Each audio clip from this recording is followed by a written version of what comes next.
Our today's topic is how to compute property income. Property income, we know, is part of known savings. Property income non savings में आती है। अब property income जो है, आसान जबान में, आसान भाषा में हम प्रॉपर्टी इनकम किसको बोलते हैं? प्रॉपर्टी इनकम मीन्स इनकम, यानी आसान इनकम, वो कह लो कि रेंटल इनकम। रेंट यानी हम लैंडलॉर्ड हैं, याद रखिएगा। प्रॉपर्टी इनकम दो लोग होता है, एक होता है लैंडलॉर्ड और एक होता है टेनेंट। तो हम कौन है? We will be landlord always. हम लैंडलॉर्ड होंगे और लैंडलॉर्ड ही इनकम होती है, right? Property income is always of landlord और हम टैक्स वाले इनकम के पीछे भाग रहे होते हैं, क्योंकि एचएमआरसी इनकम के पीछे आ रहा होता है कि भाई जिसकी इनकम है वो टैक्स देगा। तो हम लैंड को देख रहे होंगे। We are going to register landlord, tenant खरीद, ठीक हो गया। अब जो उसको हो रही है, we are going to discuss कि इसकी रेंटल इनकम कैसे कंप्यूट हो। देखो भाई, बात सुनो। एक होती है अकाउंटिंग, एक होता है टैक्स। अकाउंटिंग में रेंटल इनकम पता नहीं किस तरह कैलकुलेट हो, we don't care, we don't mind. Accrual basis, फल्ली वल्ली, we don't care about it. हम बात करते हैं टैक्स की। तो टैक्स में रेंटल इनकम कैसे कंप्यूट होती है, हम आज बात करेंगे उसकी। तो याद रखना, एक छोटा सा फॉर्मेट है। ये छोटा सा फॉर्मेट अभी हम डिस्कस करने वाले हैं। ये फॉर्मेट में सबसे पहले आएगा एनुअल रेंट। अभी एनुअल रेंट क्या होता है, I let you know in 2 minutes. पहले सिर्फ मैं फॉर्मेट लिख रहा हूँ। एनुअल रेंट आएगा, इसमें एक चीज प्लस होगी, असेसेबल या टैक्सेबल प्रीमियम। असेसेबल या टैक्सेबल प्रीमियम ऐड होगा और इसमें लेस होंगे कुछ खर्चे, अलाउड एक्सपेंसेस। बस ये तीन तीन लाइनर, 3 लाइनर्स फॉर्मेट, और हमारे सामने वो आंसर आएगा जो आज से पहले कंपटीशन ऑफ टैक्स में प्रॉपर्टी इनकम के नाम पे आप नॉन सेविंग में ले जाते थे। Annual rent, accessible premium and allowed expenses, only 3 things. चौथा कुछ नहीं। अब कैसे होगा, आइए इसको सीखते हैं, ठीक है। सबसे पहले लिखा हुआ है एनुअल रेंट। थोड़ा सा ध्यान से देखना है, व्हाट इज एनुअल रेंट। तो देखो भाई, एनुअल रेंट हमने अकाउंटिंग नहीं करनी, हमने टैक्स के हिसाब से काम करना है, ठीक है। एनुअल रेंट यहाँ पे इसका मतलब है by default cash basis. By default it's cash basis. Cash basis यानी रिसिट बेसिस। बोले तो टैक्स ईयर में कितना पैसा मिला, हमने बस उसको लेना है, खलास। फॉर एग्जाम्पल, मैं कहूँ लेट आउट किया 1 दिसंबर 23 को, फॉर 1 3 23 को एनुअल रेंट रिसीव किया इसी दिन 1 दिसंबर को, लेट्स से 12,000। ये एक छोटी सी इलिस्ट्रेशन हमने लिखी। जस्ट टेल मी, हमारा टैक्स ईयर क्या है? What is the tax year? 6 April 23 to 5th April 24. 6 April 23 to 5th April 24. 23-24 is our tax year, right? अब देखो, हमने in between the tax year 1 दिसंबर को ये प्रॉपर्टी लेट आउट की। अब अकाउंटेंट्स आ जाएंगे, भाई देखो देखो देखो, ये कितने महीने होते हैं? 1 दिसंबर से लेके 5 अप्रैल, 5 दिन काउंट नहीं करते, 31 दिसंबर, 31 दिसंबर तक काउंट करेंगे। तो दिसंबर, जनवरी, फरवरी, मार्च, इट्स ओनली 4 मंथ्स। तो कहना ये हुआ कि अक्रूवल बेस वाले कहेंगे कि you need to take 4,000 as a accrued, as a accrued rental income। ये इंटरनेशनल अकाउंटिंग स्टैंडर्ड्स हैं। आईएएस तो यही बोलता है कि ऐसे ही करो। टैक्स वालों ने बोला आईएएस को बोल खल्ली वल्ली, we don't care about IAS, no need to come this way. तो फिर क्या करे भाई, उसने बोला भाईजान ये बताओ 23-24 में कितना पैसा मिला, 23-24 में कितना पैसा मिला। तो सर 1 दिसंबर को एडवांस में 12,000 मिल गया, मिला ना 12,000, वल्लाही 12,000 receive, yes I receive 12,000, okay खलास। In your format, you will put 12,000 full amount. No need to apportion it. No need to think. जो मिला है टैक्स ईयर में उसको ले लो, ज्यादा होशियारी करने की जरूरत नहीं है, because it's a tax. Got my point? Yes. तो ये है हमारे पास पहली चीज जिसको हम कहते हैं annual rent is going to be taken on receipt basis. Any problems, any questions? No, sir. No. Moving a bit forward, कभी कभी एग्जामिनर फरमाता है, एग्जामिनर कहता है कि भाई ठीक है आपने रिसिट बेसिस को बाय डिफॉल्ट कह दिया कि मैं कुछ भी नहीं बोलूंगा, एग्जामिनर कह रही है कि I am not defining any basis, तो आप अच्छे बच्चों की तरह कैश बेसिस रिसिट बेसिस पे जाएंगे। लेकिन कभी एग्जामिनर का होता है दिमाग खराब, और वो क्या करता है, वो लिखता है एग्जामिनर स्टेट्स, वो कहता है यूज अक्रूवल बेसिस। तो बच्चे जो है ना वो होशियारी अब कर जाते हैं, बच्चों का काम ही होशियारी करना है, स्टूडेंट्स का काम क्या है, तभी तो फेल होते हैं। वो होशियारी करते हैं और बोलते सर आपने तो बोला था रिसीट बेसिस करना। तो अल्लाह के बंदे, मैंने कहा था जब क्वेश्चन साइलेंट हो, एग्जामिनर ने कुछ बोला ना हो, तो रिसीट बेसिस चलाना। लेकिन जब एग्जामिनर खुद कहे कि यूज अक्रूवल बेसिस, तो क्या रिसीट बेसिस चलाना सेंसिबल है? नहीं। Then you must follow what examiner states. अगर एग्जामिनर कहता है ना कि अक्रूवल करो, तो हम बोलेंगे okay examiner noted, I am going to do it as accrual basis. लेकिन अगर वो साइलेंट रहता है, कुछ नहीं बोलता, तो हम फिर रिसीट बेसिस पे काम करेंगे। यहाँ तक कोई क्वेश्चन, कोई टेंशन है तो प्लीज पूछिएगा। नहीं sir, no doubts. Okay.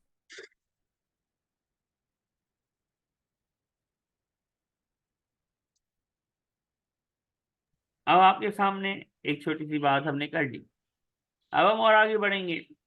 एक तो हो गया ये हमारे पास असेसेबल, सॉरी, हमारे पास एनुअल रेंट के रिसिट बेसिस पे काम होगा।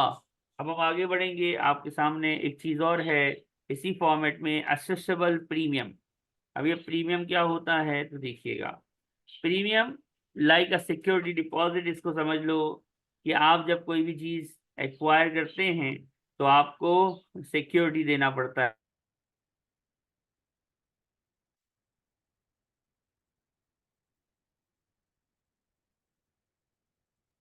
लाइक अ सिक्योरिटी डिपॉजिट होता है, ठीक हो गया। अब ये Okay. है ना, तो टैक्स वाला क्या सीन करेगा, टैक्स वाला हमेशा कुछ ना कुछ नया लेके आता है। टैक्स वाला हमेशा कुछ ना कुछ क्या लेके आता है, नया लेके आता है। वो कहता है कि भाई असेसेबल प्रीमियम, जितना सिक्योरिटी डिपॉजिट मिला है वो नहीं लेना, एक वर्किंग करना। क्या वर्किंग करना? यानी वो कहना ये चाहता है कि टैक्सेबल प्रीमियम जो है वो एक फार्मूले से कंप्यूट होगा, और वो फार्मूला है 51 minus D divided by 50 into जो प्रीमियम रिसीव हुआ है वो अमाउंट। यानी असेसेबल प्रीमियम जो पूरा पूरा सिक्योरिटी डिपॉजिट है वो नहीं है, असेसेबल प्रीमियम हम एक फार्मूले से कंप्यूट करेंगे ऑलवेज।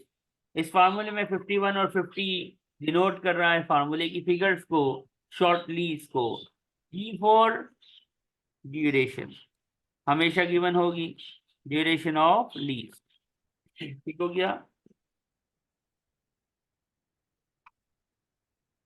अब ये सॉल्व कैसे होगा, तो एक छोटा सा नाजुक सा क्वेश्चन आपके सामने आएगा, हैंडआउट से है, हैंडआउट मैंने अभी भेजने हैं आपको इंशाल्लाह क्लास के बाद प्रॉपर्टी इनकम के। ये हैंडआउट का क्वेश्चन नंबर 10 है, ठीक है। हम इसमें प्रॉपर्टी असेसेबल प्रॉपर्टी इनकम निकालेंगे। याद रखना एक बात लिखते ही है यहाँ पे एग्जामिनर हमेशा, प्रॉपर्टी इनकम असेसमेंट, इसका मतलब ये होता है कि वो प्रॉपर्टी इनकम निकालो जो नॉन सेविंग के कॉलम में जाएगी। खलास, सॉल्व करने शुरू करते हैं। अरसलान, अरसलान साहब let out his shop to Mr James. हमें लैंडलॉर्ड के लिए काम करना होता है तो अरसलान साहब के लिए हम काम करेंगे। ठीक है, कब रेंट पे दी? 30th June. In between tax year or no? In between नहीं, it is 6 April 23, 5th April 24। Tax year में दुकान किराए पे दी 30 जून 23 को और रेंट रिसीव किया है इस दिन कितना? पूरा पूरा 12,000। क्वेश्चन पढ़ते हैं, कहीं पे भी अक्रूवल बेसिस नहीं लिखा हुआ। इट मींस कि हमें एनुअल रेंट कौन सी बेसिस पे लेना है? डिफॉल्ट बेसिस पे लेना है, जो कि है रिसिप्ट बेसिस। राइट और रॉन्ग? right. पूरा पूरा 12,000 आ गया कि भाई 12,000 इसको टैक्स में मिला ना, मिला तो ले लो खलास। असेसेबल प्रीमियम सीख रहे हैं, फार्मूला अभी अभी ताजा ताजा लिखा है। 51 माइनस ड्यूरेशन ऑफ लीज, जो मैंने कहा पेपर में गिवन होगी। Duration in this case is 20 years into premium कितना था? 40,000। बॉड मास कैलकुलेटर चलाइए, पहले 51 माइनस 20 डिवाइड बाई 50 करके एक आंसर निकालिए, then multiplied with 40,000. What you are It's getting? 24,800. 24,800। In this question कोई अलाउड एक्सपेंस नजर नहीं आ रहा तो खलास खल्ली बल्ली। And we got property income. Property income is 36,800 और ये कहाँ जाएगा? ये असेसेबल इनकम है, यानी नॉन सेविंग में प्रॉपर्टी इनकम 36,800 आ गई। इसके बाद अगर इसकी एक ही इनकम है तो यही नेट इनकम है, इसी पे पर्सनल अनाउंस उड़ेगा, टैक्सेबल इनकम आएगी। And then it's a non saving तो 20, 40, 45% बैंड्स के हिसाब से इस पे टैक्स चार्ज हो जाना चाहिए। एम आई राइट और wrong? Right. Any doubts, any problems, any तकलीफ? No, sir. ओके, अब हम आगे बढ़ेंगे। Sir, I'll write this down first. Sure sure sure sure, note down. I am going to talk about allowed expense. Allowed expense, देखो हमने annual rent, accessible annual rent की बात की, एसेसेबल प्रीमियम की बात की, अब हम बात कर रहे हैं अलाउड एक्सपेंसेस की। अलाउड एक्सपेंस क्या होता है? वो होता है जो कि पे करेगा लैंडलॉर्ड। कौन पे करेगा? Who, when? Who is going to pay? Mr. Landlord. When is going to be paid? 23, 24। दो कंडीशन तो बड़ी आसान है। लैंडलॉर्ड पे करे टैक्स ईयर, हमारा प्यारा टैक्स ईयर जो कि 23, 24 है, उसमें पे करे। और आपने फाइनेंशियल अकाउंटिंग में एक्सपेंसेस की दो टाइप्स पढ़ी हैं, revenue expense and capital expense. उस एक्सपेंस की नेचर जो है वो रेवेन्यू एक्सपेंस होनी चाहिए। रेवेन्यू एक्सपेंस बोले तो कोई नया एसेट नहीं होना चाहिए, कोई इंप्रूवमेंट वाला कैपिटल एक्सपेंस नहीं होना चाहिए। General repair, maintenance, taxes, normal जो खर्चे होते हैं, revenue expense, recurring expense like insurance वगैरह वगैरह, ये होने चाहिए। कैपिटल एक्सपेंस नहीं होना चाहिए। तीन बातें कर दी। अलाउड एक्सपेंस होने के लिए जरूरी है लैंडलॉर्ड पे करे, टैक्स ईयर 23, 24 में पे करे, और वो खर्चा रेवेन्यू एक्सपेंस होना चाहिए। एग्जाम्पल, टैक्स ईयर है 23, 24, लैंडलॉर्ड साहब हैं, उन्होंने जाके जो है वो अपनी वाइफ को, अपनी फैमिली को एक ट्रीट दी, लंच कराया। Lunch is a revenue expense as well. Tax year में भी करवा रहा है लंच, लैंडलॉर्ड करवा रहा है, क्या अलाउ होगा? लैंडलॉर्ड अगर करवा रहा है लैंडलॉर्ड लंच तो करा, वाइफ को, अपनी जोजाए मोहतरमा को लंच करवा रहा है, रेवेन्यू एक्सपेंस है, अलाउ होगा। हमने पूछा टैक्स वालों से, उन्होंने कहा भाईजान तबीयत सही है, ये वाइफ पे खर्चा कर रहा है, प्रॉपर्टी पे करो भाई, प्रॉपर्टी पे खर्चा करो, तब अलाउ होगा। वाइफ पे रेवेन्यू एक्सपेंस करोगे या किसी और पे रेवेन्यू एक्सपेंस करोगे तो it's not gonna be allowed. यानी चार कंडीशन, लैंडलॉर्ड पे करे, प्रॉपर्टी पर खर्चा होना चाहिए, टैक्स ईयर 23-24 में होना चाहिए, और नेचर ऑफ एक्सपेंस, खर्चे की नेचर जो है is gonna be revenue expense, not capital expense. जब ये चारों बातें लैंडलॉर्ड पे करे, टैक्स ईयर में पे करे, प्रॉपर्टी के लिए खर्चा हो, रेवेन्यू एक्सपेंस हो, तो एक्सपेंस अलाउ हो जाता है। और अलाउ का मतलब हम उसको एनुअल रेंट की वर्किंग में माइनस कर देते हैं। Got my point? यस। अब कैसे होगा, इसके लिए हमें एक क्वेश्चन करना पड़ेगा।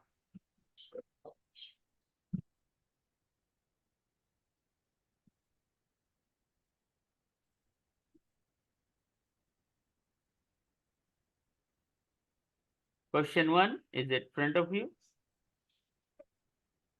एक बार क्वेश्चन को प्लीज रीड करना है, और वन नोट आपके सामने अब शो हो रहा होगा। Henry owns a property that was let for the first time in July 23. The rent was 50,000. Was at 5,000 per annum. Paid quarterly in advance. Henry paid allowable instead of 200. Okay, 400. Okay, पढ़ लिया। Tax year के बीच में कहीं let out है, rent कितना मिला भाई, कितना रेंट मिल गया? 5,000 तो annual है तो फाइव। अगर फर्स्ट जुलाई को हो रहा है then जुलाई अगस्त सितंबर अक्टूबर में एक बनेगा, नवंबर जनवरी फरवरी मार्च अप्रैल अब 3 देख, times बनेगा तो 3 times 4 would be अब देखो यहाँ पे वही बात जो मैं कहूंगा, रिसिट बेसिस है तो जो मिला है उसको ले लो, खलास। यहाँ पे कुछ बच्चे सर होते लेकिन हैं, मैं बताता सर लेकिन हूँ, जी अच्छा कुछ बच्चे होते हैं जो ये येलो हाईलाइटेड लाइन को पढ़ लेते हैं, पेड क्वार्टरली इन एडवांस। ठीक है भाई, तो मसला थोड़ी है, क्वार्टरली इन एडवांस है ना, यानी आपको रेंट एडवांस में मिलता है, ठीक है कि नहीं है जी? मैं समझ नहीं सर। देखिए अगर 5,000 पर एनम है और रेंट क्वार्टरली पे हो रहा है तो you would only receive 3,750 in that year. बाकी सब उस साल से बाहर जा रहा है। आई कैसे? नो इट्स अक्रूवल बेसिस, लेकिन जो आप रिसीव कर रहे हैं पैसा वो तो 3,750 हुआ ना। मतलब बाकी का तो आप नहीं रिसीव कर रहे हैं क्योंकि मैं वो ईयर से बाहर। इस चीज पे कंफ्यूज हो ना, पेड इन एडवांस, तो उनसे रिक्वेस्ट यही होती है कि बेटा क्वार्टर्स को बना लो, ये बना लो, लिख लो अपने पास। जुलाई से शुरू हुआ है ना, तो 3-3 महीने के क्वार्टर बनेंगे, जुलाई अगस्त सितंबर एक क्वार्टर, अक्टूबर नवंबर दिसंबर दूसरा, जनवरी फरवरी मार्च तीसरा, और अप्रैल मई जून चौथा।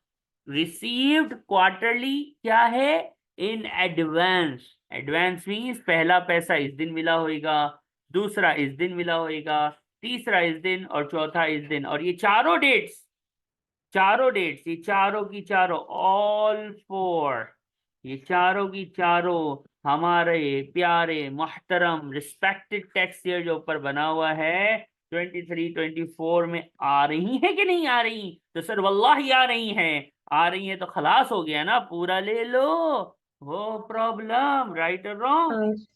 Yes sir, but I have another doubt. So sir, in this case चाहे आखिरी पेमेंट हो रही है 1 अप्रैल 24 को, जिसकी वजह से it makes sense to consider the amount जो आखिरी चेक है उसका रेंट का। बट लेट्स से अगर fiscal year ends at 5th April and इसकी आखिरी पेमेंट होनी थी 6th को, would you still consider the last instalment?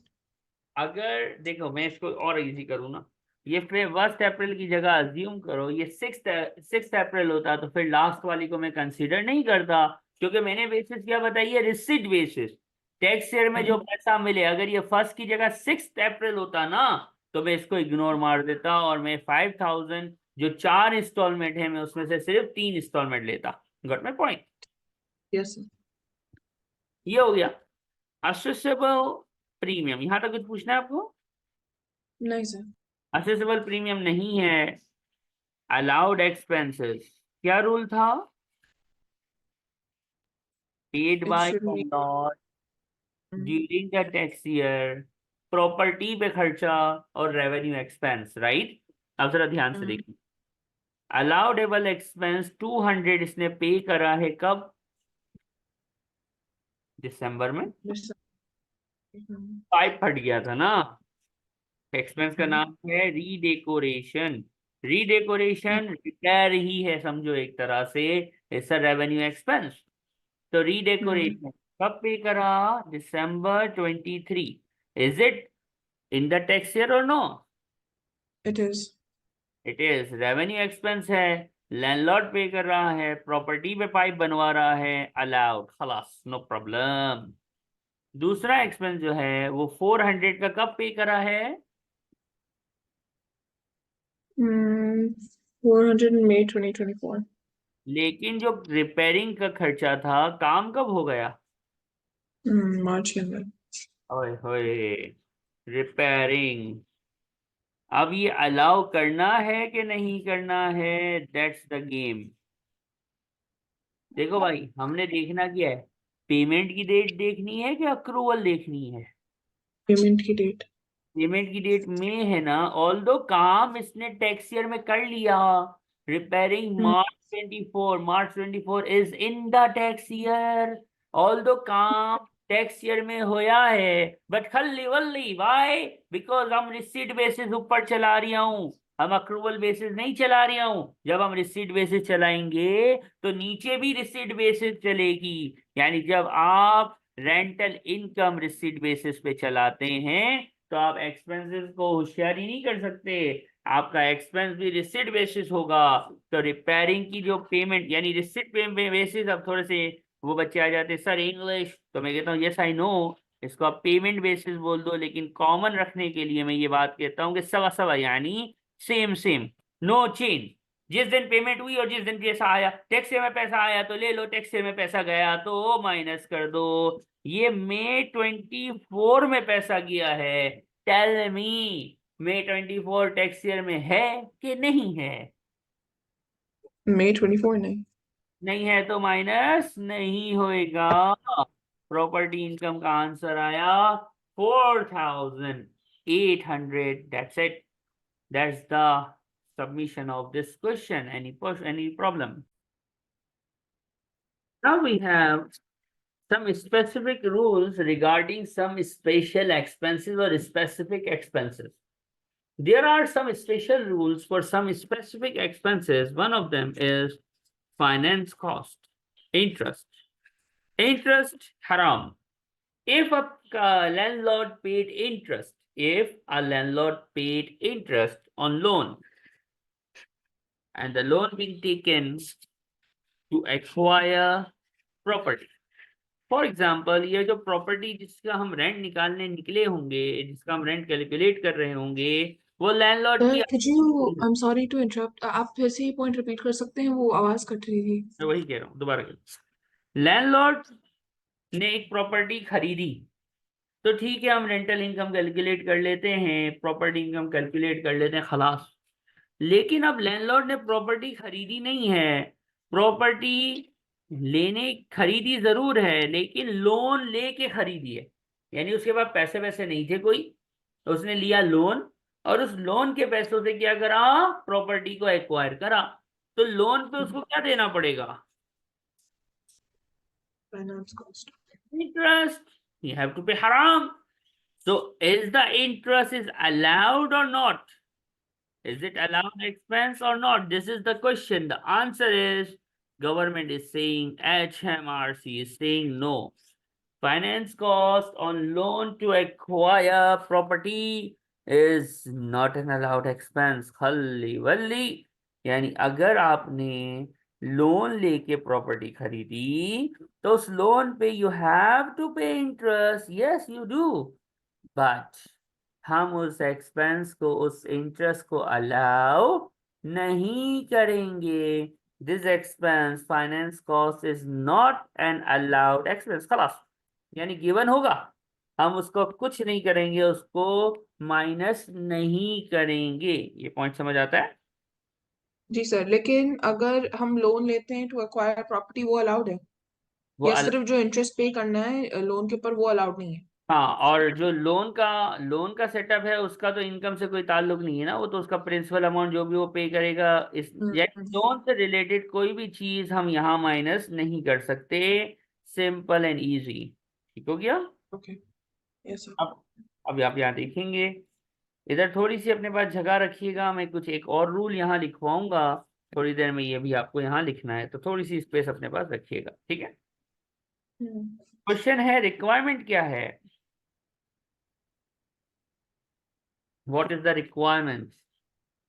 Requirement is income tax liability after reliefs. Income tax liability, बस सिंपल एंड इजी। हमें question ने कहा भाईजान अच्छे बच्चों की तरह इनकम टैक्स लायबिलिटी कैलकुलेट करके दो। ठीक हो गया? हमने बोला ओके। इनकम टैक्स लायबिलिटी पढ़ रहे हैं, प्रॉपर्टी इनकम पूछ रहा है टैक्स लायबिलिटी, बिकॉज हमने पहले किसी दौर में लायबिलिटी का पूरा काम सीखा हुआ है, तो हम इसमें प्रॉपर्टी इनकम भी देखेंगे और इनकम टैक्स लायबिलिटी भी कंप्यूट कर देंगे।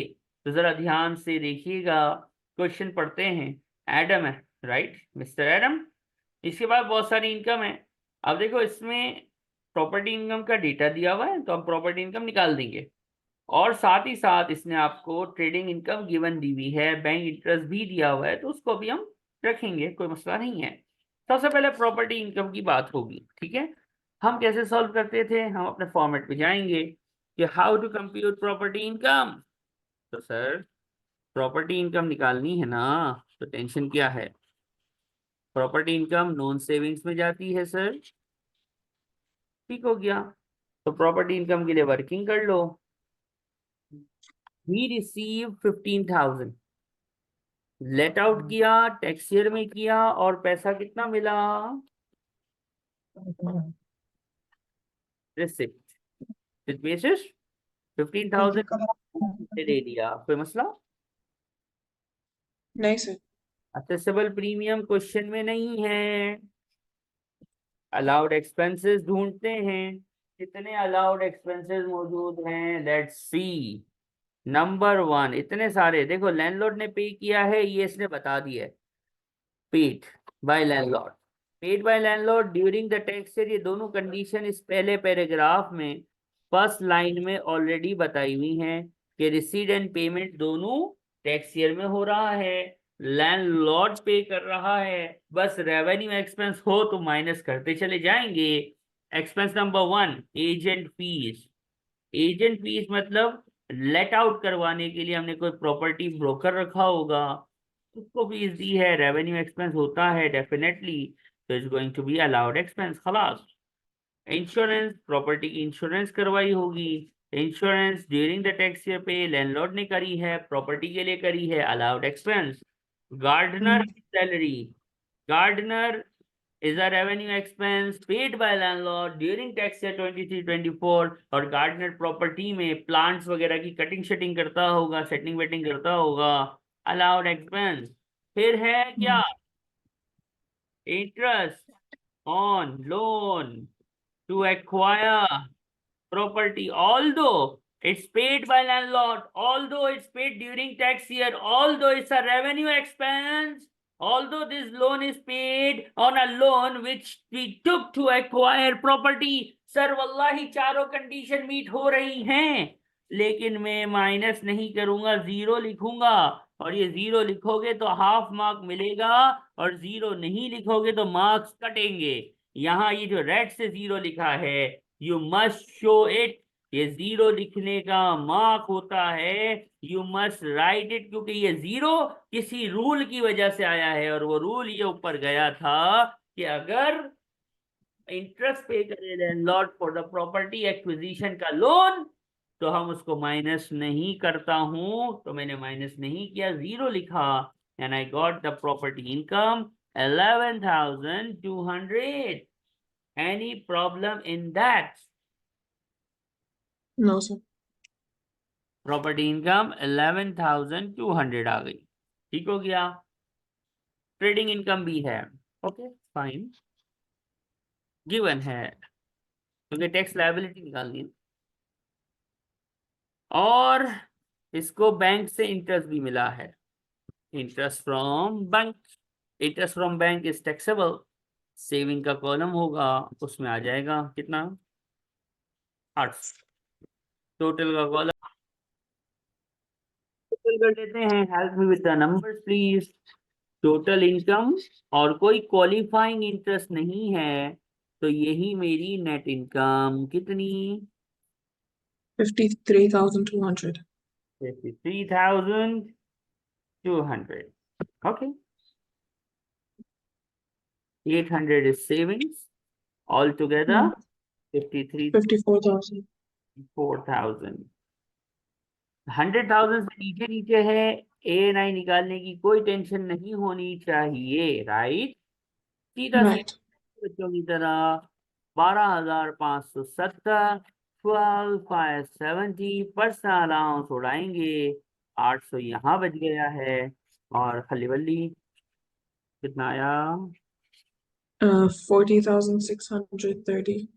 4630 plus 800, 41 something.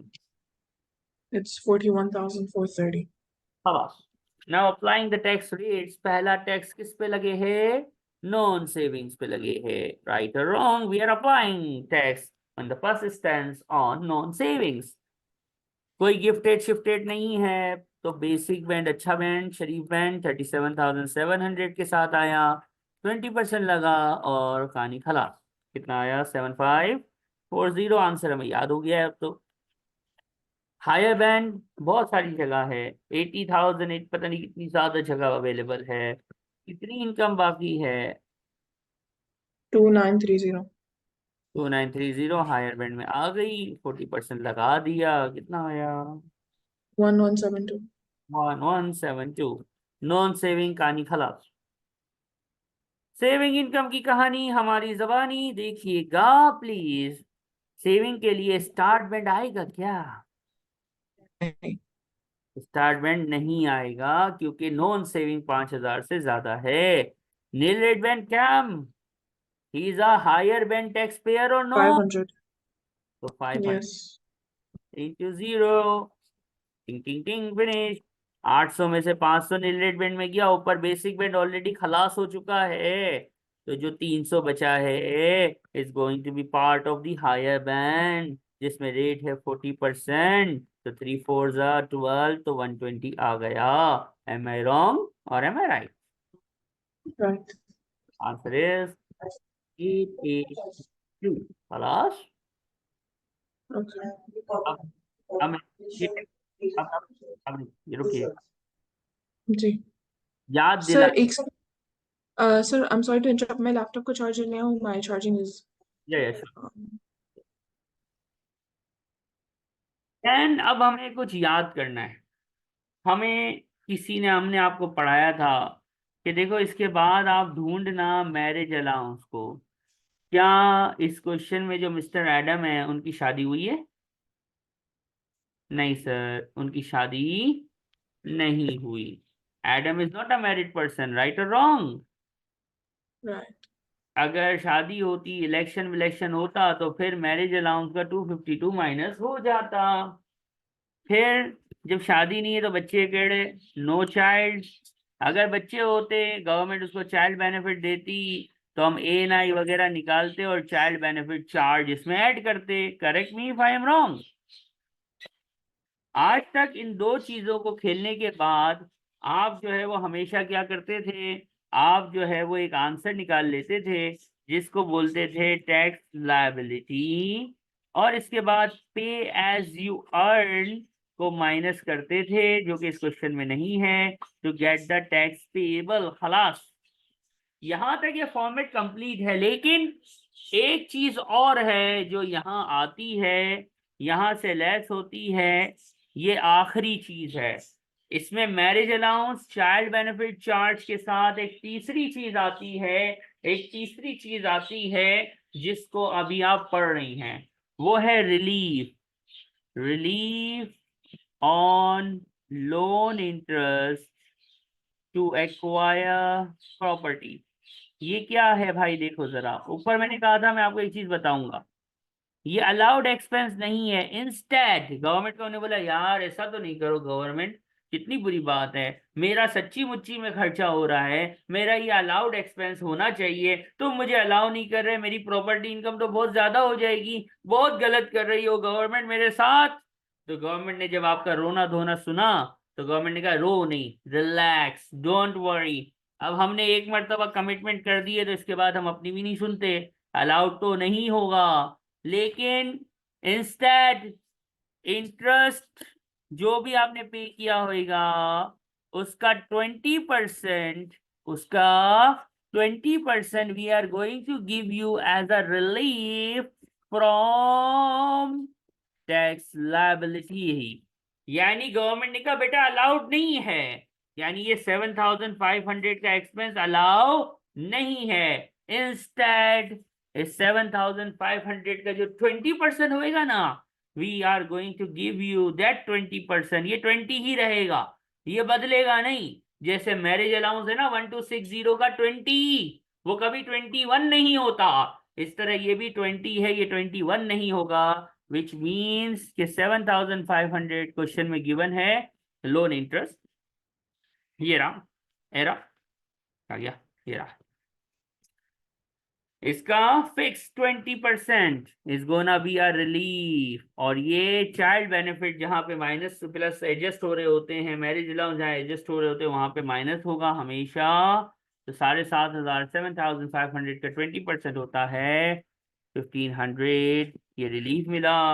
And we are having our liability 7,332। अब ये फॉर्मेट कंप्लीट हो गया है, यहाँ पे वाहिद इतनैन तलाता 1 2 3 यवा दवा द्रे, सिर्फ 3 चीजें आएंगी, चौथी चीज यहाँ पे आज तक पैदा नहीं हुई। बस ये बैंड्स की वर्किंग के बाद, ये बैंड्स की वर्किंग के बाद यहाँ पे बस ये 3 चीजें, ये कंप्लीट हो गया फॉर्मेट, ये 3 चीजें, चौथी कोई नहीं, ये याद रखना है और इसको नोट करना है।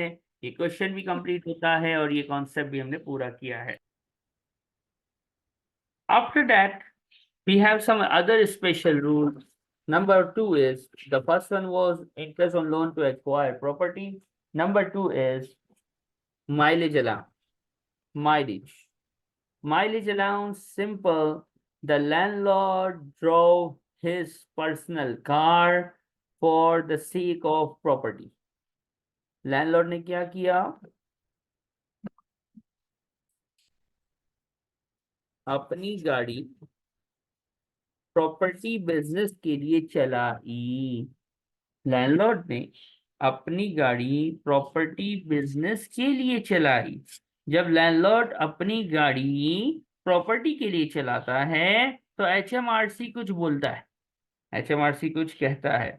एचएमआरसी क्या कहता है, एचएमआरसी कहता है hey guy, hey man, you can claim all the fuel expenses, okay, hey mister, you can claim all the insurance petrol of the car as an allowed expense, plus we are giving you an additional expense to be allowed which is known as mileage allowance। और mileage allowance आपको fix मिलता है up to starting 10,000 miles, the government is allowing you 45 pence। जैसे दिरहम के फिल्स होते हैं, रुपए के पैसे होते हैं, ऐसे पाउंड्स के पेंस होते हैं। आप हमेशा 0.45 कर देना और 0.25 कर देना to keep it simple. For example, mister G drove 12,000 miles for property, कब, 23-24 टैक्स ईयर में। तो पेट्रोल तो अलाउ होगा, इंश्योरेंस गिवन होगी वो भी अलाउ होगी, लेकिन आप एक अलाउड एक्सपेंस और कैलकुलेट करेंगे जिसको हमने क्या नाम देना है, माइलेज अलाउंस का। And mileage allowance gonna be calculated as follows. कैसे होगा कैलकुलेट, देखो भाई, 10,000 माइल्स, स्टार्टिंग 10,000, इस बंदे ने चलाया है 12,000 माइल्स, तो शुरू के 10,000 माइल्स पे 0.45, 4,500 pounds. Excess is 2,000 miles, 0.25. Answer is 500 pounds. Total is 5,000, और ये होगा as the allowed expense to be deducted from your working. जहाँ पे हम अलाउड एक्सपेंस सारे माइनस करते हैं, वहां पे हम माइलेज अलाउंस भी माइनस कर देंगे। Any problems please? No, sir. Replacement of acid relief, इसका मतलब ये होता है कि आप लैंडलॉर्ड है, आपका घर है, उसमें एक एसिड पहले से है, ठीक है, एक एसिड क्या है, पहले से मौजूद है। तो आपने क्या किया, ओल्ड एसिड जो था उसको किया स्क्रैप, पुराने एसिड को स्क्रैप किया या जला दिया या रोड पे रख दिया, ठीक हो गया। जैसे गल्फ कंट्रीज में क्या होता है, पुराने सोफा सेट वगैरह होते हैं वो नीचे रख देते हैं, फिर वो बल्दिया वाले आते हैं और ले जाते हैं। पाकिस्तान में स्क्रैप कर देते हैं। ओल्ड एसिड स्क्रैप किया, एंड आपने क्या किया, सिमिलर, सिमिलर यानी सेम स्पेसिफिकेशन वाला परचेज करा। पुराना एसिड दिया, नया एसिड लिया, और दोनों की स्पेक्स सेम थे। इसको यूं समझो कि आप लैंडलॉर्ड है, प्रॉपर्टी में डिश वॉशर था, डिश वॉशर 10 डिशेस को वॉश करता था। कितनी डिशेस को वॉश कर लेता था, 10। वो खराब हो गया, आपने जो है वो दूसरा डिश वॉशर ला के लगाया, वो भी 10 डिशेस को ही इंटरटेन करता है, तो it's okay, it's a similar specification. लेकिन अगर ऐसा आपने रिप्लेस किया कि 10 डिशेस को वॉश करने वाला डिश वॉशर जो है उसको आपने 15 डिशेस यानी इम्प्रूव्ड वर्जन या नया वर्जन या अपग्रेडेड वर्जन से चेंज किया, तो is gonna be a different story. सबसे पहली बात क्या है कि पुराना एसिड दिया, नया एसिड लिया, लेकिन दोनों के एक्सपेक्ट सेम थे, सिमिलर थे। हमने HMRC से पूछा क्या करें, उसने कहा अलाउड एक्सपेंस, खलास। यानी एक एसिड गया, दूसरा आया, लेकिन दोनों के एक्सपेक्ट सेम थे, it's an allowed expense. Got my point? Yes. दूसरा, पुराना एसिड स्क्रैप किया है, you scraped out the old acid, लेकिन एंड आपने जो खरीदा है upgraded upgraded version, upgraded specification वाला आपने परचेज कर लिया। यानी यहाँ पे आपको इम्प्रूवमेंट नजर आ रही है कि नहीं आ रही? Yes. तो हमने पूछा HMRC क्या करना है, HMRC ने बोला इज इट इम्प्रूवमेंट, हमने बोला यस, तो कहा not allowed. Similar similar type of acid से अगर रिप्लेस करोगे तो इट्स एन अलाउड एक्सपेंस, और अगर इम्प्रूव्ड वर्जन पे जाओगे तो it's not gonna be allowed. Got my point? Yes. इसमें एक और चीज भी आती है, वो भी मैं यही लिखता हूँ। वो होती है कि देखो, तीसरी सिचुएशन ये होती है कि रिप्लेसमेंट नहीं है, फर्स्ट टाइम हम परचेज कर रहे हैं, first time purchase of non current asset, पहली मर्तबा, अव्वल मर्रा, यानी first time we are buying an asset for the property, यानी it's not a replacement, it's not a replacement असलन। So if it is not a replacement, is not gonna be allowed at all. क्या sum up हुआ कोई पैसे पहली बार खरीदोगे, not allowed. कोई asset replace करोगे तो देखोगे होशियारी है कि नहीं है। होशियारी मीन्स अपग्रेडेड वर्जन है कि नहीं है। अगर अपग्रेडेड वर्जन होएगा तो नॉट अलाउड, और सिमिलर वर्जन होएगा तो इट्स गोना बी अलाउड। लेकिन ये जो अलाउड है ना, ये इतना सिंपल थोड़ी। ये अलाउड का फार्मूला होगा। Formula is going to be replaced amount, replaced value या रिप्लेसमेंट कॉस्ट। आसान भाषा में, कॉस्टिंग की जबान में, रिप्लेसमेंट कॉस्ट गिवन होगी। टेंशन नहीं लेने का, निकालनी नहीं है, गिवन है, टेक्स्ट का पेपर है। Replacement cost minus scrap value of old asset, पुराने वाले की स्क्रैप वैल्यू, नए वाले की मार्केट वैल्यू। रिप्लेसमेंट कॉस्ट की आसान भाषा में डेफिनेशन समझो तो मार्केट वैल्यू। पीएम जब पढ़ोगे तो वहां पे रिप्लेसमेंट कॉस्ट को बहुत ज्यादा रेलिवेंट कॉस्टिंग में हम पढ़ेंगे, तो वो वहां की बात है, उसको अभी खल्ली बल्ली करो। अभी टैक्स की जबान है, टैक्स की जबान में रिप्लेसमेंट कॉस्ट को समझो कि मार्केट वैल्यू है, और मार्केट वैल्यू लोगे जो नया एसेट सिमिलर एक्सपेक्ट वाला खरीदा है वो, और उसमें पुराने वाले की scrap value if given minus कर दोगे, और ये जो अमाउंट आएगी is gonna be your allowed expense, जो फॉर्मेट से हम माइनस करेंगे। इसको देखिए, कॉपी कीजिए, कोई सवाल है तो पूछिए, then we will start questions on it.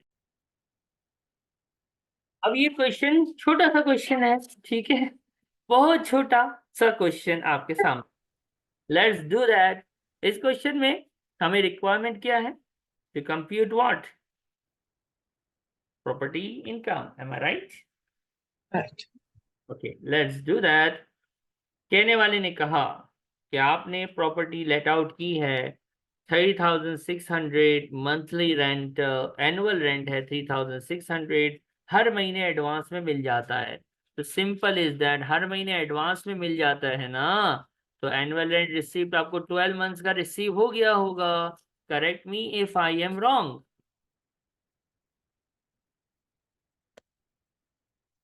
3600 है, आपको मिल गया। लेकिन यहाँ एक प्रॉब्लम है, वो ये है कि एक टेनेंट जो था वो जून का किराया खा के भाग गया, खली वली हो गया। यानी वन गाय, एक बंदा हमारे पास ऐसा था जिसको हम ढूंढ नहीं सके, और वो हमारे पैसे खा के भाग गया, और फिर जुलाई से दोबारा प्रॉपर्टी किराए पे दे दी। मुझे रिसिट बेसिस में बताइए, जून का रेंट नहीं मिला, आउट ऑफ 12 मंथ्स एक महीने का किराया नहीं मिला, तो कितने महीने का किराया मिला होगा? 11. 11 मंथ्स आउट ऑफ 12, 11 मंथ्स। क्या आंसर देगा हमें? 3300. That's the annual receipt. Accessible premium, security deposit sir आपने कहा था यहाँ गिवन है। अच्छा भाई, गिवन है 51 minus duration divide by 50 into 800, right? Tell me about duration, how much? Duration is duration is sir ये तो 1 year ही हुआ ना? Not given. अच्छा, it's not given, तो we'll take it as 0. कभी भी अज्यूम नहीं कर सकते ना, टैक्स है, आइदर दिया होगा या नहीं दिया होगा, तो खल्लास, असेसेबल प्रीमियम Answer is 816. है। क्या? 816 है ना? 51 minus 0, answer is 0, 0 divided by 50 is 0, 0 multiplied by 800 is 0, 0, 0, 0. If duration is not given, answer mathematics calculator will show you 0. Correct or Okay. wrong? पहले ब्रैकेट सॉल्व करना है, मैंने बताया था। 51 नहीं नहीं, माइनस, वो तो ठीक है सर, मैंने वही किया था ब्रैकेट सॉल्व करके, लेकिन उसने आंसर मुझे दिया 1.02 calculator, I don't know why. अच्छा दोबारा चेक कर लें एक बार। नहीं सर, 51 माइनस 0 होगा 51, 51 डिवाइडेड बाय 50 होगा 1.02। आप वो उस तरह से कर रही हैं। जी। आप याद रखें, जब ड्यूरेशन नहीं होगी ना, जब ड्यूरेशन नहीं होगी तो हमारा आंसर ऑटोमेटिकली 0 हो जाएगा, खलास। ठीक है। वो नहीं खेलेंगे, यानी okay. Duration is not given, duration नहीं है तो ये 0 है, खलास, ये सिंपल है। लेस करें अलाउड एक्सपेंस। अब बहुत सारे एक्सपेंसेस हैं, बी केयरफुल। नंबर 1, रिप्लेसमेंट, अच्छा भाई रिप्लेसमेंट सर ने कुछ पढ़ाया तो था, क्या पढ़ाया था रिप्लेसमेंट का? कि एक एसेट बेचा दूसरा खरीदा, क्या है ये? कर्टन्स हैं, राइट? कर्टन्स के बारे में नीचे क्या लिखा हुआ है? कि जो पुराने, curtains are उनकी कोई डिस्पोजल वैल्यू नहीं है। साइलेंट होगा तो हम यही समझेंगे कि ये अलाउड वाली कहानी है, यानी सिमिलर एक्सपेक्ट है, क्योंकि जब अपग्रेडेड वर्जन होगा तो क्वेश्चन खुद बताएगा। ठीक हो गया? तो क्वेश्चन साइलेंट है कि जो दूसरे कर्टन्स लिए हैं वो किस तरह के हैं, तो इसका मतलब सिमिलर होंगे। तो सिमिलर हैं तो 150 is the replacement cost, right और wrong? Hmm. Scrap value is 0, तो 150 gonna be deducted from here. क्यों माइनस कर दिया सर आपने? क्योंकि देखो जो ये पेमेंट हो रही है, it's in the tax year May 23, हमारे टैक्स ईयर में है, राइट और रॉन्ग? Right. अगली वाली May 23 भी हमारे टैक्स ईयर में है कि नहीं है? Yeah. Replacement of kitchen unit with similar, लिखा हुआ भी है, नहीं लिखता जब भी सिमिलर होता है, और इसने तो लिख के बताया है सिमिलर। तो रिप्लेसमेंट कॉस्ट 275, इसकी भी हमने देखा तो कहीं भी स्क्रैप वैल्यू नजर नहीं आई, तो 275 is an allowed expense, right और रॉन्ग? सर अगर अगर क्वेश्चन साइलेंट होता है तो हम कंसिडर करेंगे कि ये सिमिलर स्टैंडर्ड का ही है। यस, जैसे हमने कर्टन्स में किया। ठीक है। Next is insurance. Landlord pay कर रहा है सब कुछ, टैक्स ईयर में है कि नहीं है देख लो। जून 23 इज इन टैक्स ईयर और नो? जी है। चलो भाई, दो अमाउंट्स लिखी हुई हैं। सर सॉरी, एक और चीज, आई एम सॉरी मैं इंटरप्ट कर रही हूँ। मुझे बस डाउट है। द रीजन हमने बेडरूम कर्टन्स को कंसिडर किया है, इवन दो इट्स साइलेंट, नीचे उन्होंने लिखा हुआ द ओल्ड बेडरूम कर्टन्स, तो इवेंचुअली वी फिगर आउट कि ये पुराने हैं। यस, वही सिमिलर ही है, पुराने वालों को रिप्लेस कर दिया है इन्होंने, सेम सेम। हाँ, लेकिन अगर ये नहीं दिया जाता, ये जो नीचे सेंटेंस है, फिर भी हम कंसिडर करते सिमिलर। जी जी जी, बिल्कुल सिमिलर ही कर। अब क्या सीन है? इंश्योरेंस, हमारे टैक्स ईयर की इंश्योरेंस इज 480, और पिछले साल की अमाउंट है 420। Payment is in tax year, okay. Amount कौन सी माइनस करूं, 480 या 420 या दोनों? दोनों। हैं? नहीं, नहीं, क्योंकि देखिए from the year 5 July 2023 is 480 previous. Oh अच्छा, सॉरी 480 करना 480 अपने टैक्स से ही करेंगे ना, खलास। फिर क्या है? डिशवॉशर, क्या लिखा हुआ है डिशवॉशर के बारे में? had not previously been provided in the property, what do you say, allowed not allowed? had not been previously not allowed। ऊपर लिखा था कहीं हमने ये? जी। करेक्ट। यस। मम्मा हाँ।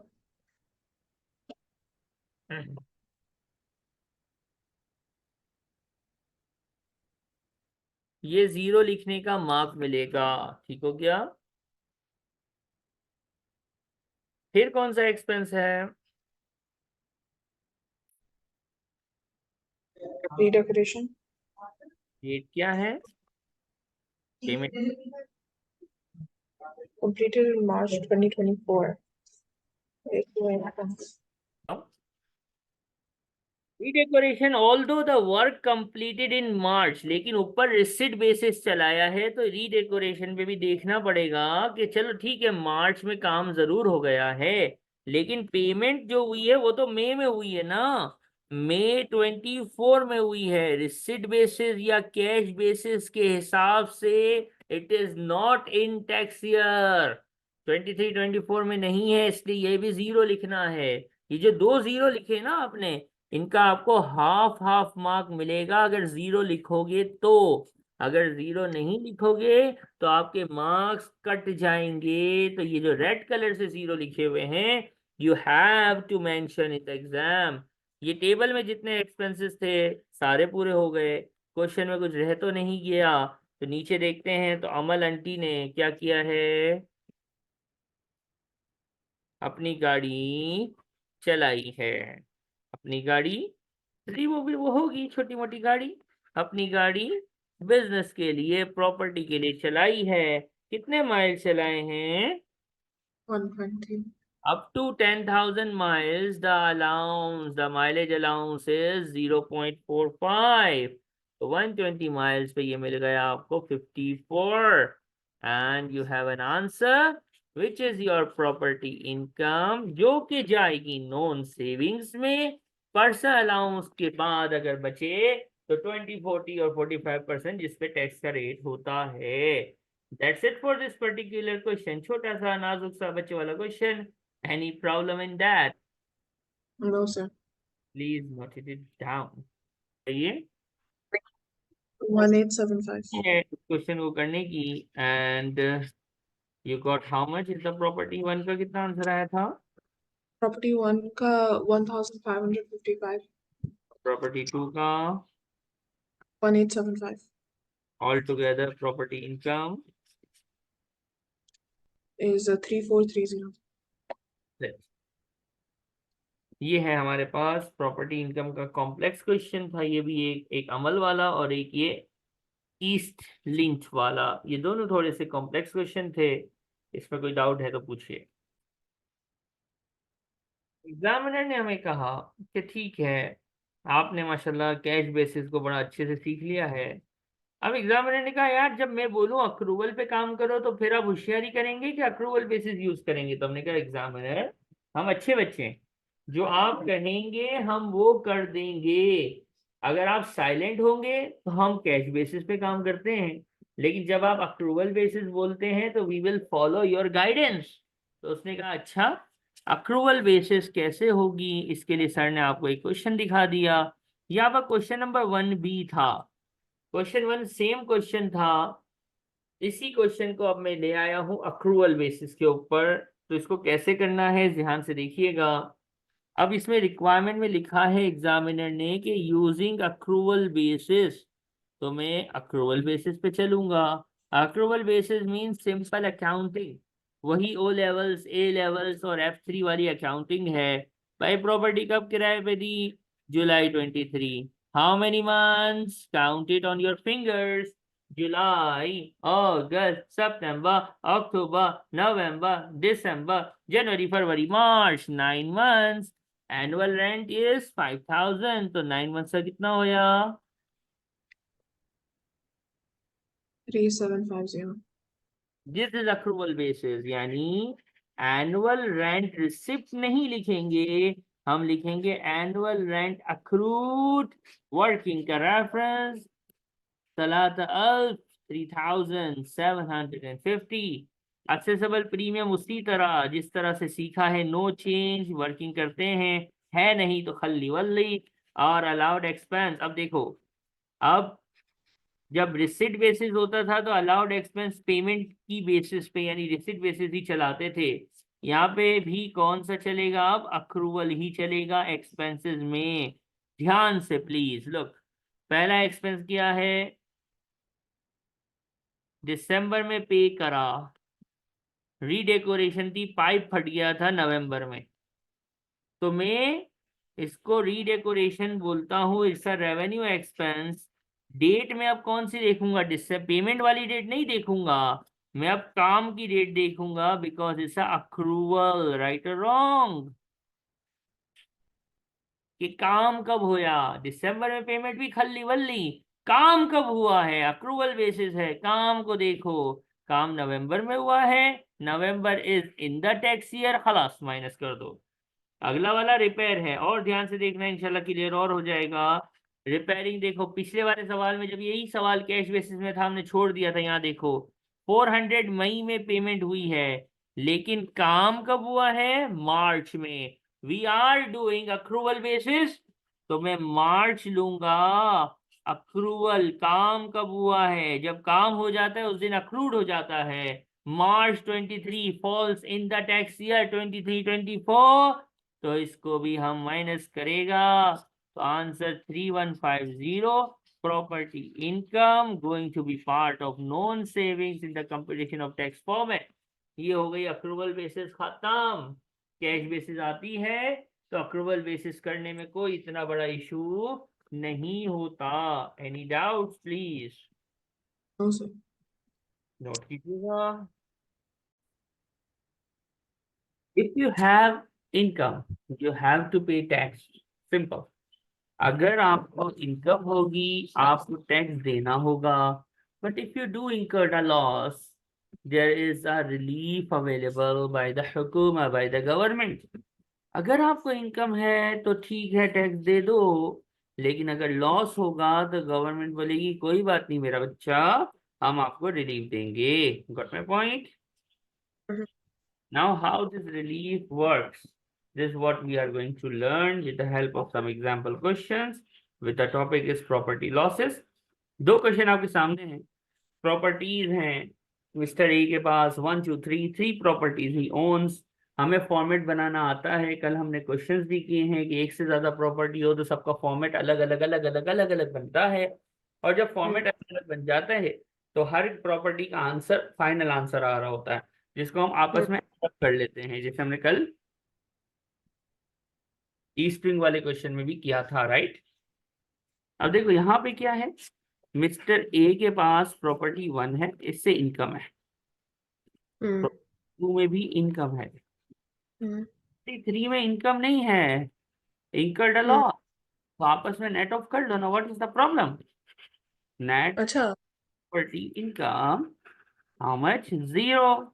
दिस 0 यानी नॉन सेविंग में कुछ नहीं जाना, कहानी खलास। यानी एक से ज्यादा अगर प्रॉपर्टी इनकम या लॉसेस होते हैं तो loss is going to be adjusted against the income, that's it. Got my point? Yes.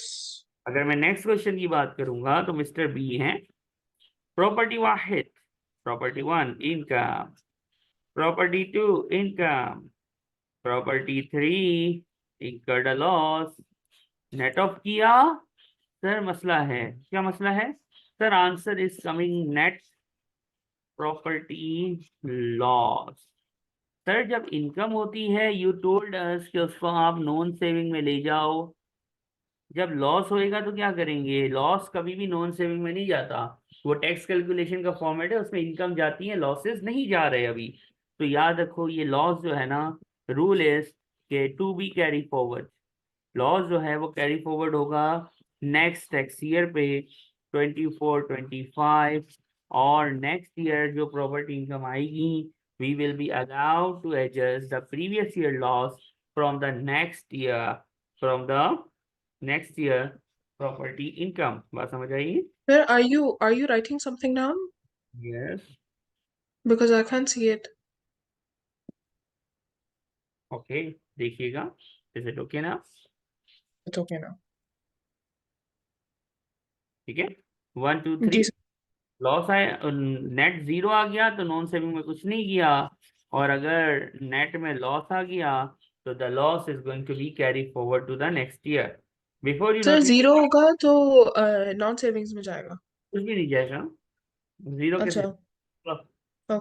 0 खला, नेगेटिव आएगा तो ये नॉन सेविंग में चला जाएगा, ठीक हो गया।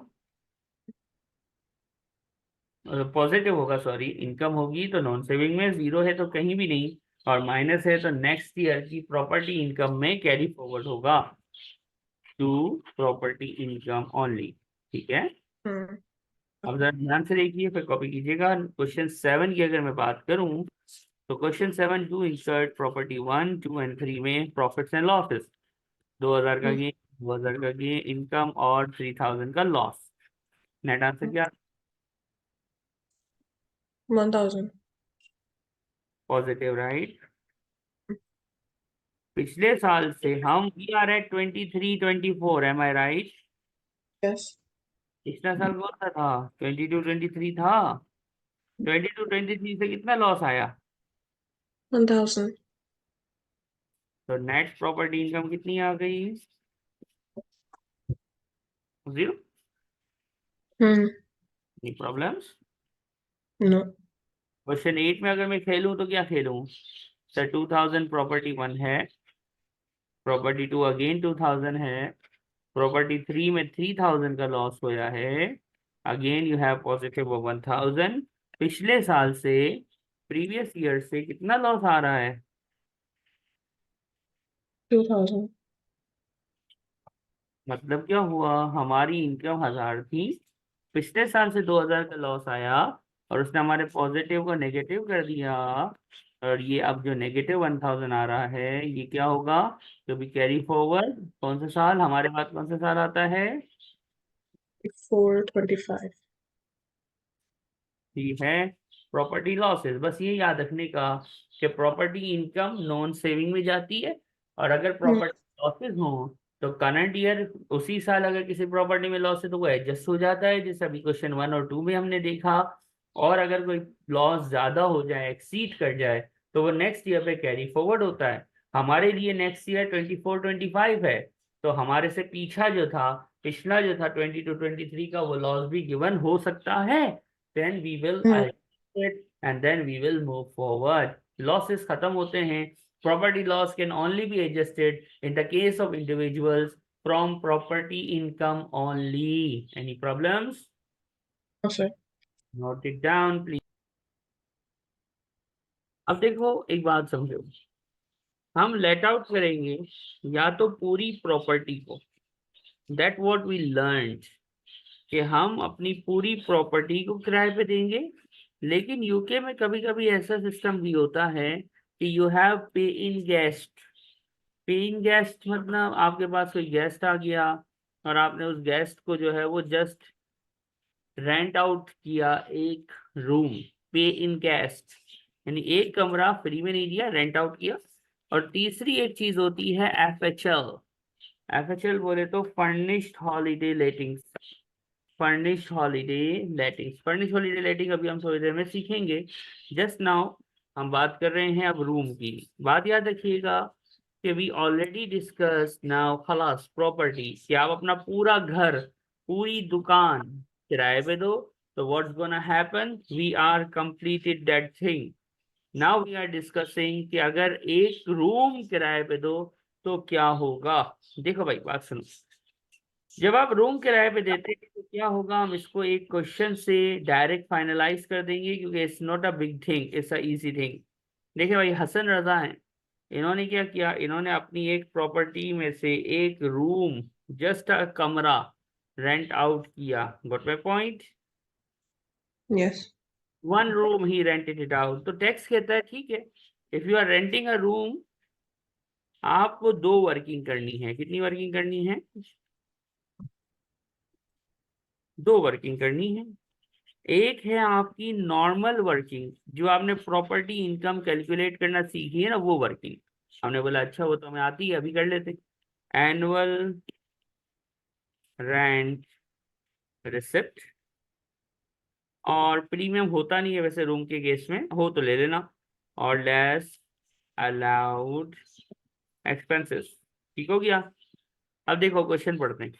मंथली रेंट 700 है, डेट्स वगैरह कुछ भी नहीं बताई, और एक्सपेंस 1000 है। Expense is 1000, allowed expense. Rent is 700 to 12, much? Mm, it's 8400. Final answer 8000, 7400 आया। एक आंसर आ गया। नॉर्मल प्रॉपर्टी होती तो ये हमारा फाइनल आंसर होता, no other thing, no other option. लेकिन जब रूम आता है तो गवर्नमेंट कहती है you can claim a relief, you can claim a relief of 7500 fix amount, खलास। यानी गवर्नमेंट आपको रूम किराए पे देने पे रिलीफ देती है। रिलीफ का फॉर्मेट क्या होता है देखिएगा, एनुअल रेंट रिसिप्ट अपनी जगह वैसे ही रहेगा, नो चेंज, लाइक 700 into 12, खलास 8400। Now while claiming room relief, instead of charging allowed expense, हम अलाउंस अलाउड एक्सपेंस नहीं लिखेंगे, हम अलाउड एक्सपेंस की जगह पे रिलीफ या एग्जम्पशन लिख देंगे, which is fix amount 7500। How much I am left with? 900। 2 answer आ गए। मोस्ट बेनिफिशियल वे ही बोला जाएगा या प्रॉपर्टी इनकम असेसमेंट बोला जाएगा, तो हमें कौन सा आंसर मोस्ट बेनिफिशियल में, कौन सा आंसर लेना है दोनों में से? हमारी नॉन 900. उससे प्रॉपर्टी इनकम आएगा, वर्किंग का रेफरेंस होगा, और इन दोनों में से जो लोअर है ना, which is 900 here, is the final answer. जब भी रूम होगा, आप दो वर्किंग करेंगे, एक वर्किंग में अलाउड एक्सपेंस होगा, दूसरी वर्किंग में रिलीफ होगा। जब अलाउड एक्सपेंस माइनस करेंगे तो रिलीफ को भूल जाएंगे, और जब हम रिलीफ या एग्जाम्पशन ऑफ 7,500 माइनस करेंगे तो अलाउड एक्सपेंस को भूल जाएंगे। Got my point? Yes. One more and very important thing, the room must be furnished. Claim you make if room is with furniture, furnished बोलते हैं with furniture, ठीक है।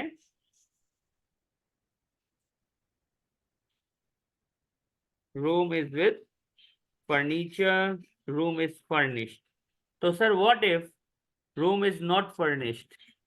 If room is not furnished, then no exemption, खलास खल्ली वल्ली, only normal working, ये 7,400 answer हो जाता। अगर रूम फर्निश्ड होगा then only you are going to allowed, और government is going to give you an exemptions. if room is not furnished, government is not going to give you any exemptions. Got my point? Yeah, got it. Allah, you got it correct. Option B is the final answer. Now we will move forward with this topic, with this chapter, and now this chapter is at its last thing. अब देखिए, ये chapter and है, आखिरी theory है, हमने premium वगैरह पढ़ लिया, रूम पढ़ लिया। Last thing is FHL। मैंने भी थोड़ी देर पहले कहा कि you can let out your entire property, you can let out your room, और you can let out your FHL। What is FHL? ये थ्योरी आपको याद करनी पड़ेगी। You have to memorise the points which are showing at your screen. FHL वो होती है like vacation points. For example Karachi की बात करें तो हमारे यहाँ पे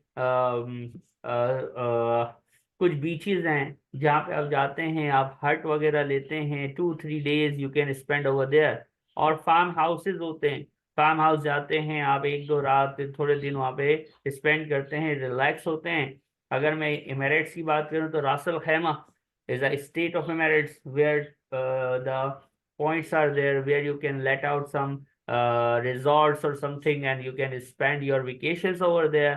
FHL मतलब छुट्टी मनाने की जगह, where you can spend your free time. Got my point? अब छुट्टी मनाने की जगह, उसका ट्रीटमेंट टोटली डिफरेंट होता है। FHL का जो ट्रीटमेंट है वो ये है कि अगर FHL से इनकम हो जाए तो ठीक, लेकिन अगर FHL से लॉस हो जाए तो it's a trading loss, it's not a property loss. ये जो अभी हमने लॉसेस एडजस्ट करना सीखा था ना, FHL से अगर लॉस हो तो वो लॉस प्रॉपर्टी लॉस की तरह एडजस्ट नहीं होता।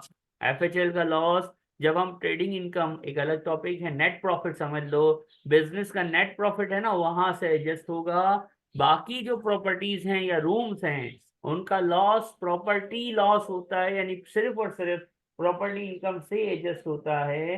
लेकिन इसके अलावा जो FHL है उसका लॉस प्रॉपर्टी लॉस नहीं होता, उसकी इनकम तो प्रॉपर्टी इनकम है, नो इश्यूज एट ऑल। तो FHL होती क्या है? FHL वो होती है जो फर्निश्ड हो, उसको रेंट आउट शॉर्ट टर्म के लिए किया जाए। ये शॉर्ट टर्म क्या है ये याद रखना है कि साल में टैक्स ईयर में होते हैं 365 डेज। आउट ऑफ 365 डेज छुट्टी मनाने की जगह को अवेलेबल होना चाहिए, अवेलेबल फॉर लीज होना चाहिए फॉर एटलीस्ट 210 डेज। यानी आप जो ये FHL है इस पे अवेलेबल फॉर लेटिंग का बोर्ड होना चाहिए एटलीस्ट 210 डेज। और इस 210 डेज में से out of the 210 days 105 days इसको एक्चुअली लेट आउट भी होना चाहिए। यानी साल में 210 डेज अवेलेबल हो, 105 डेज इसमें रियल में टेनेंट्स होने चाहिए, छुट्टी गुजारने वाले लोग आने चाहिए। और ये छुट्टी मनाने की जगह है, तो कोई भी एक बंदा, कोई भी एक टेनेंट या फैमिली आपके पास 31 डेज से ज्यादा स्टे ना करे। अगर ये तीनों की तीनों कंडीशंस मीट हो जाएं और ये फर्निश्ड होना भी जरूरी है, तो फिर ये आपकी एफएचएल बन जाती है। और एफएचएल का सबसे बड़ा इम्पैक्ट ये है कि उसका लॉस प्रॉपर्टी इनकम में एडजस्ट नहीं होता, उसका लॉस ट्रेडिंग इनकम में एडजस्ट होएगा। Any questions please? सर मुझे समझ नहीं आया। अंडरस्टैंडिंग ऑफ एफएचएल, हमारा प्रॉपर्टी इनकम जो है वो ऑफिशियली आप कहने के खत्म होता है। अब हम इसकी क्या प्लान करेंगे, और उसमें आपको एक छोटा सा कॉन्सेप्ट इसके साथ है, एसबीए वाला, वो हम पढ़ा देंगे। और property income is now completed. Okay.